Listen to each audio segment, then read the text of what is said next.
పిల్లలు దీన్ని విరగ్గొట్టేసారని ఎన్నో మనం చెత్తలో అయితే పడేసాం కదండీ! దీన్ని చెత్తలో వేసే కంటే ఇలా అందంగా చేసుకోవచ్చనమాట. ఐడియా మాత్రం చాలా కలర్‌ఫుల్‌గా ఉంటుంది. తప్పకుండా లాస్ట్ వరకు చూసి ఎలా ఉందో కామెంట్‌లో రాయడం మాత్రం మర్చిపోకండి. ఈ విధంగా పిల్లలున్న ఇంట్లో అయితే ఇలాంటి బొమ్మలు కూడా ఉంటాయి కదండీ! వీటినైతే కొన్ని రోజులు ఆడుకున్న తర్వాత ఖచ్చితంగా విరగ్గొట్టేస్తారు. ఇలాంటి బొమ్మల్లో పైనున్న బాడీ అయితే విరిగిపోతూ ఉంటాయండి. కానీ ఈ టైర్స్ అయితే చాలా స్ట్రాంగ్‌గా ఉంటాయి. వీటినైతే పడేయకుండా ఇలా కూడా అందంగా చేసుకోవచ్చు. ఇలాంటివి 2 తీసుకున్నాను.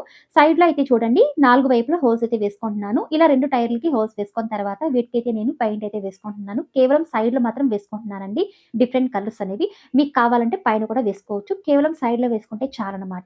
ఇలా 2 టైర్స్‌కి సైడ్‌లో అయితే కలర్ వేసుకున్న తర్వాత దీనికైతే నేను దారం అయితే ఈ విధంగా టై చేసుకున్నానండి. 4 వైపులా టై చేసుకొని మళ్ళీ ఈ విధంగా కొద్దిగా స్పేస్ ఇచ్చి దారాన్ని అయితే ఈ విధంగా టై చేసుకున్నాను సెపరేట్‌గా. టై చేసుకున్న తర్వాత మరొక టైర్‌ని కూడా ఈ విధంగా సెట్ చేసుకోవాలండి. కిందకైతే పడకుండా. పైన ఉన్న 4 దారాల్ని ఒక దగ్గర చేసి ముడైతే వేసుకున్నానండి. అంతే అండి. ఇక దీన్ని మనం బాల్ డెకర్ చేసుకోవడమే. ఇందులో అయితే చిట్టి మనీ ప్లాంట్స్ అయితే సెట్ చేసుకున్నానండి. కలర్స్ బాటిల్స్ ఉంటాయి కదా! వాటినైతే వాష్ చేసుకొని కొద్దిగా వాటర్ అయితే యాడ్ చేసి ఈ విధంగా మనీ ప్లాంట్స్ అయితే సెట్ చేసుకున్నానండి. ఇలా విరిగిపోయిందని చెత్తలో వేసే కంటే ఇలా మన ఇంట్లో అందంగా చేసుకోవచ్చండి. ఐడియా మాత్రం చాలా కలర్‌ఫుల్‌గా ఉంది. నాకైతే చాలా బాగా నచ్చింది. మీకెలా ఉందో కామెంట్‌లో రాయడం మాత్రం మర్చిపోకండి. ఇలాంటి వీడియోస్ కోసం ఛానెల్‌ని like and subscribe and share చేసేయండి.